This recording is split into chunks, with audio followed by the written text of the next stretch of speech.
In the IELTS test, you hear some recordings and you have to answer questions on them. You have time to read the instructions and questions and check your work.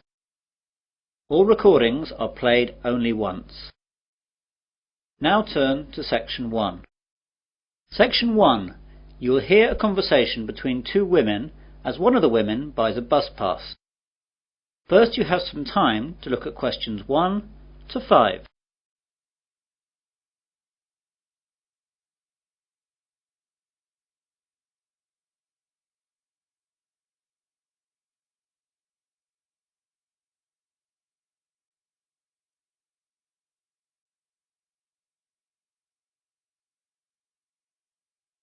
You will see that there is an example. This time only, the conversation relating to this will be played first. Good morning, I'm here to get a student bus pass, please. Of course, madam. Do you want to buy a month bus pass, a 6-month bus pass or a year pass? Oh, just a month pass, please. So, 1 month is the correct answer. Now we begin. You should answer the questions as you listen, as the recording is not played twice.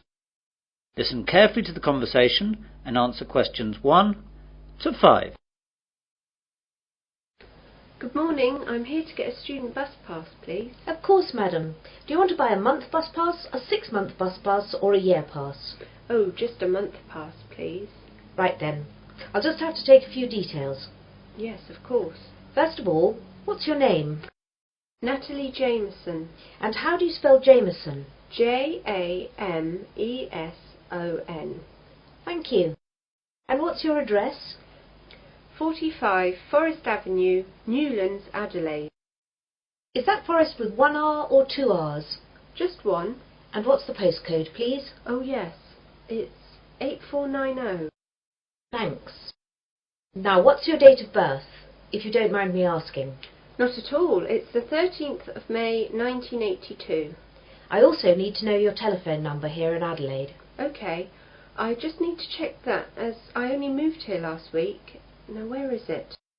Here we are. It's 6249 7152. Do you need a code or anything? Oh no, that's okay, thank you. Can I see your university card, please? Yes, here it is. Good, that's fine. Now, for which zone do you need a pass? Well, I'm not sure. I was hoping you'd be able to help me as I don't really know my way around here yet.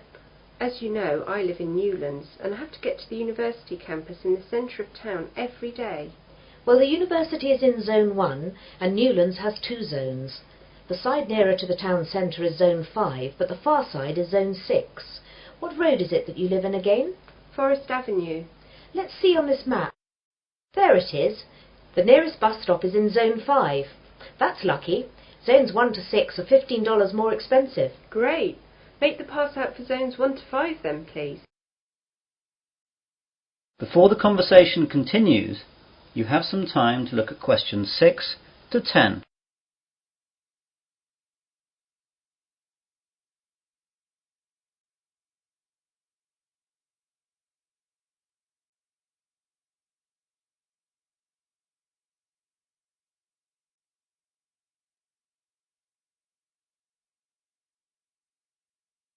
Now listen carefully and answer questions 6 to 10.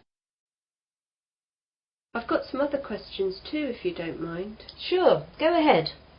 Well, this weekend my friend and I aren't doing anything, so we thought we'd take a trip out of town and visit somewhere new. Does the bus service run any trips like that?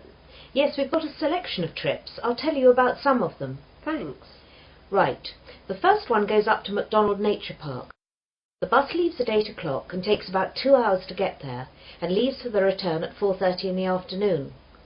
Once there, you can walk around the nature trails. It's really nice, and the MacDonald River runs through there, and that's really beautiful, so take a camera with you. Then there's the Pearl Bay trip. The bus leaves at 9 a.m. and goes up the coast to Pearl Bay. How far is that? It's an hour away. Once there, you can walk along the cliffs up to Rocky Point, which has a famous view up the coast. Or you can just lie on the beach and swim. Don't forget to take your swimming gear and a towel. The water's pretty safe there, and there are always lifeguards. The bus arrives back in Adelaide at 5 p.m. That sounds nice. What else?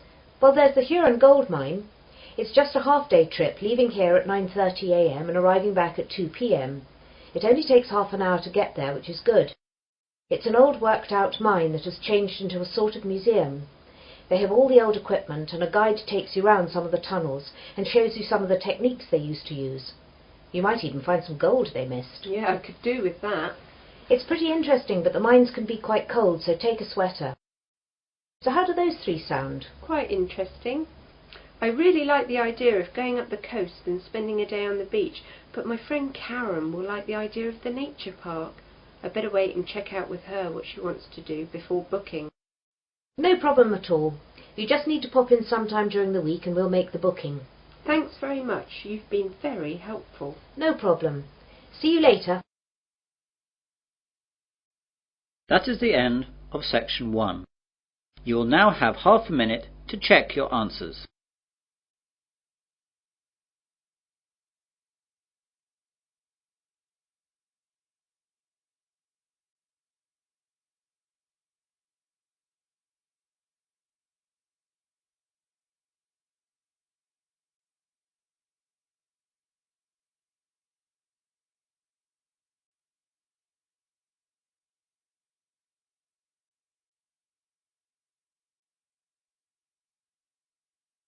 Now turn to section 2. Section 2.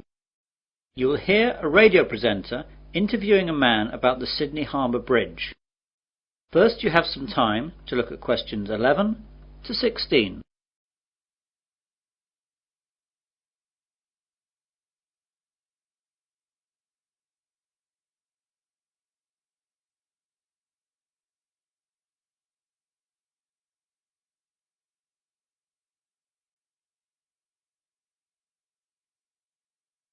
Now listen carefully to the interview and answer questions 11 to 16.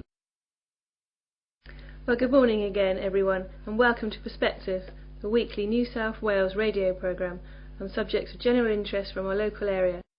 Today I have in the studio Mr. George Simmons. Good morning, George. Good morning, Anne. So what are you going to talk to us about today, George? Well, for people from New South Wales, and particularly Sydney, this will be of great interest, I hope. I'm going to tell you a little about Sydney Harbour Bridge. Wow, that'll be so interesting. I think so. To start with, I'd like to tell you a little about the size of the bridge. The arch span is 503 metres, and the weight of the steel arch is 39,000 tonnes. The summit is 134 metres above mean sea level, though it can actually increase by as much as 18 centimetres on hot days, as the result of steel expanding in heat. The two pairs of pylons at each end are about 89 metres high, and are made of concrete and granite. The steel used for the bridge was largely imported. About 79% came from the United Kingdom, but the rest was Australian made. The granite was quarried in Moruya down the coast, and the concrete is also Australian. So most of the steel used to make our great bridge actually came from England? Yes, I'm afraid so. However, the workforce were all Aussie. Thank God for that. When was the bridge actually built? The bridge was opened in 1932, but work first began in 1924 with the construction of the bridge approaches and spans, with two separate teams building the arch on each side, working towards each other. The arch was successfully joined on August the 19th, 1930.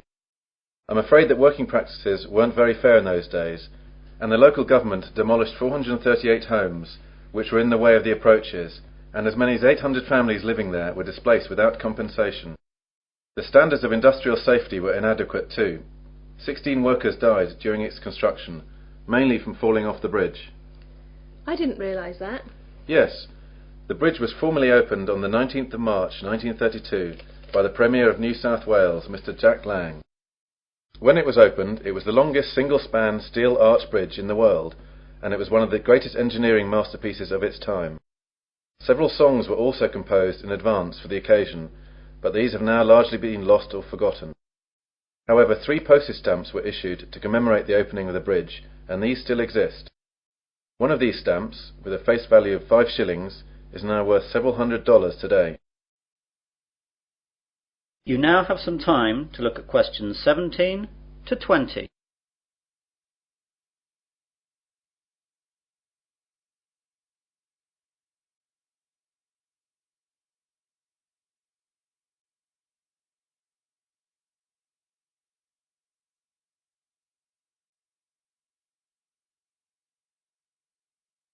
Now listen to the rest of the interview and answer questions 17 to 20.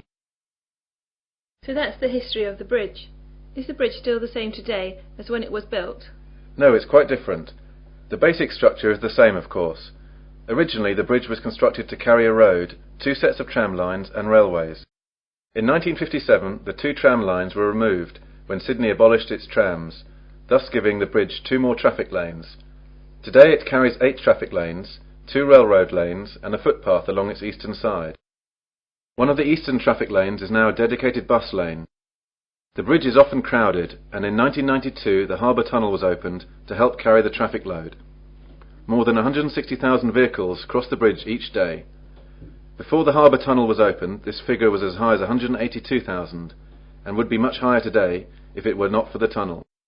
Pedestrians, horses and push bikes are not allowed on the bridge anymore. Wow! The bridge actually carries that much? Oh yes. Actually, before the harbour bridge opened, it was completely packed with railway carriages, trams and buses to stress test its load-bearing capacity. While it has had many traffic jams since, and 500,000 people walked across it on its 50th anniversary, it has probably never been asked to carry that much of a load since. Amazing! And I suppose the toll for crossing the bridge has changed a bit too? I'm afraid so. The initial toll charged for a car was 6 pence, while a horse and rider were charged 3 pence. Today the toll costs $3, but is only charged when travelling to the south as an efficiency measure to speed up traffic flow. That is the end of section 2. You will now have half a minute to check your answers.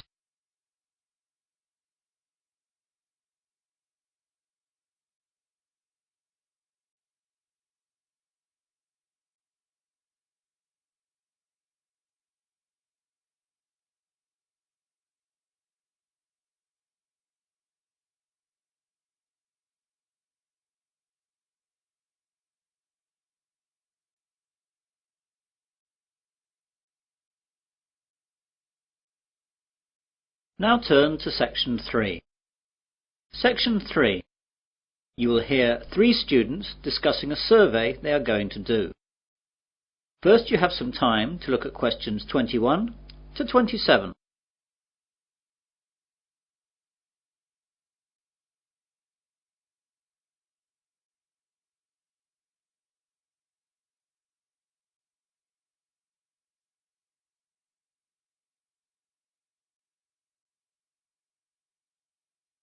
Now listen carefully and answer questions 21 to 27. Hi Mel, hi Laura, sorry I'm a bit late. I got held up by the bus, it just didn't come for ages. Don't worry, you're only a couple of minutes behind and we've only just been chatting. Right then, we're here to organise the survey that we're going to do. Mel, you said that you discussed with Professor Donald Walker what type of survey we were going to do. Yes, I spoke to Professor Walker 2 days ago, and I told him that the surveys we were considering were a telephone survey, a street survey and a mail survey. He thought that the phone one would be too expensive for us and the postal one would take too long, so we decided we should do the street one. I think that's right. If we do the street one, then we can get the whole thing done in one day and we can get on with analysing the results. Yes, that's right. Now there are some other things that Professor Walker wanted to know about. How big should the survey be? Well, the ideal figure for a survey such as this should be about 1,000 people, but that will take us about a month to get that many people, and we just don't have that much time. On the other hand, if we just choose 100 people, the survey won't be statistically significant. So what about something in the middle? What about 600? Still too many. That'll take us ages. 400? Let's split the difference and say 500. Okay. And how many questions? If there are too many, we'll just have the same problem. Professor Walker said we should have no more than 10 or people get bored. 10 then? I think even fewer. 8. I think 3 fewer again to make sure we can get the numbers done quickly. Okay, I agree with that. I'm not sure, but I suppose so. You now have some time to look at questions 28 to 30.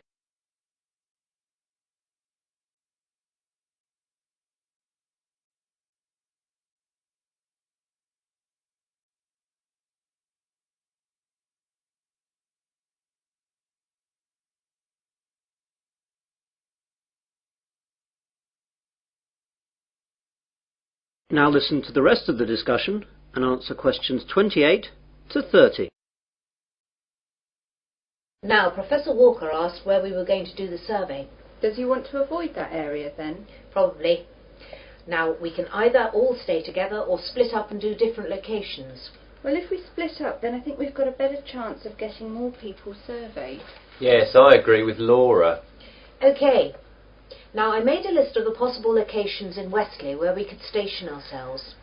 There's the town square, at the entrance to the train station, at the university cafeteria, outside Dobbin's department store, on the corner of the High Street and College Road, the bus station and the corner of High Street and Wilkins Road.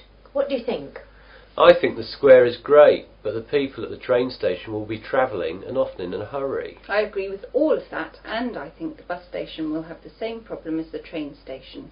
OK, that's those two out then. I think the other ones in town were good too.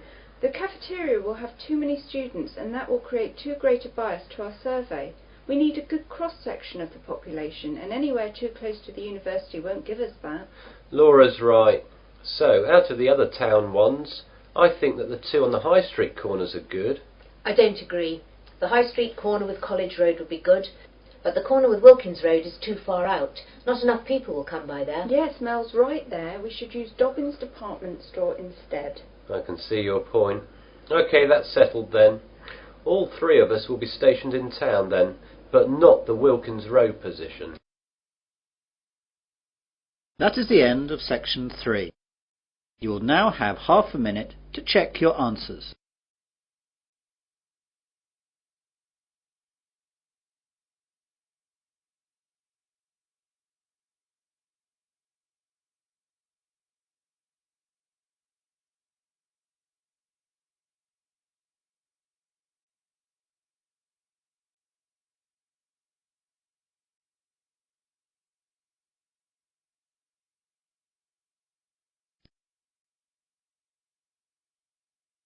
Now turn to section 4. Section 4. You will hear part of a further education marine biology lecture. First, you have some time to look at questions 31 to 40.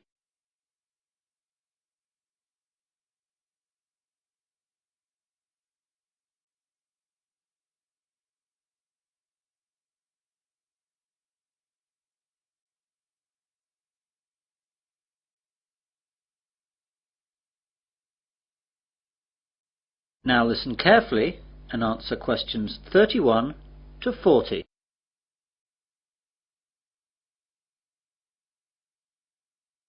Good morning everyone, and welcome to this further education lecture on marine biology. Today we're going to look at the coelacanth. The discovery of the coelacanth has been compared to finding a dinosaur walking around today over 85 million years after it went extinct.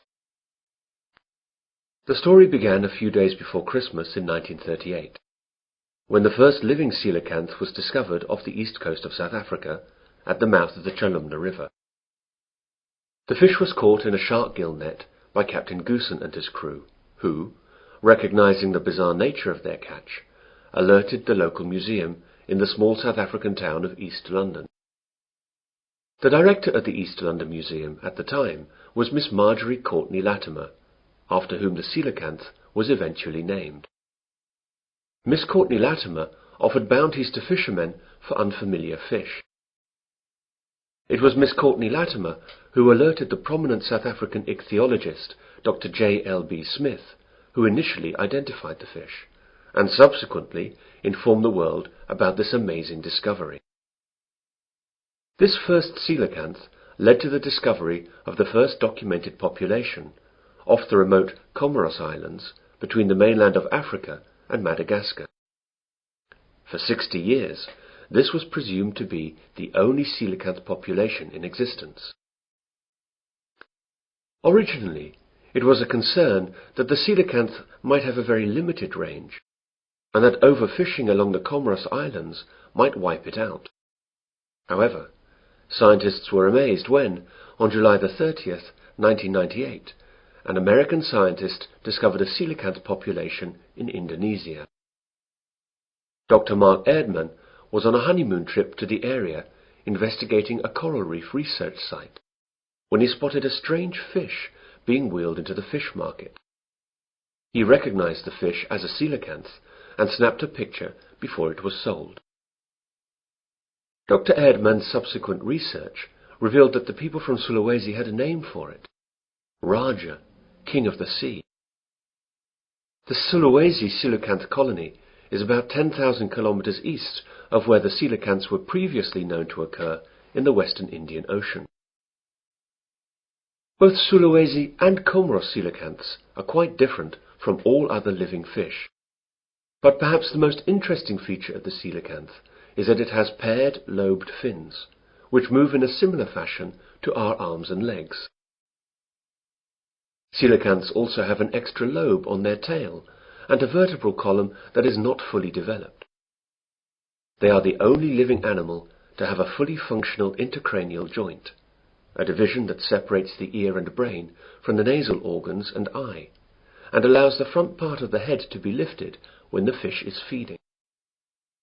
The brown Sulawesi coelacanth and the steel blue Comoros coelacanth share these unusual characteristics. The discovery of the coelacanth in 1938 is still considered to be the zoological find of the century.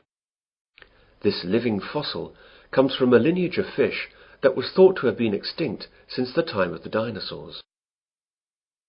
Coelacanths are known from the fossil record dating back over 360 million years, and peaked in abundance about 240 million years ago. Before 1938, they were believed to have become extinct approximately 80 million years ago, after mysteriously disappearing from the fossil record. How could the coelacanth disappear for over 80 million years, and then turn up alive and well in the 20th century? The answer seems to be that fossil coelacanths appeared to live in environments with clay sedimentation with plenty of volcanic activity. Modern coelacanths, both in the Comoros and Sulawesi, inhabit caves and overhangs in vertical marine reefs at about 200 meters, environments not conducive to fossil creation. In 1991, scientists got a better understanding of the fish when the Comoros got their independence from France, and French restrictions on research were lifted. This allowed scientists to study the fish off the Comoros Islands. As the animal hides in underwater caves some 300 to 700 feet down during the day, and comes out at night to feed, diving is not an option, and previously only fishermen specimens had been available for study. But this time the scientists had their own submarine, so they could study the coelacanth in its natural habitat through portholes.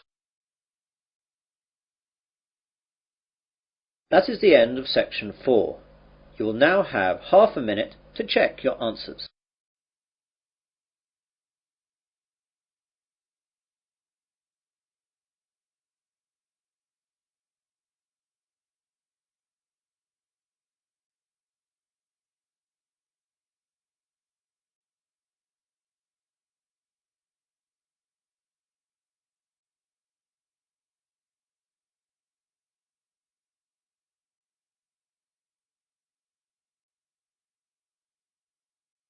That is the end of listening test 5. In the IELTS test, you would now have 10 minutes to transfer your answers to the listening answer sheet.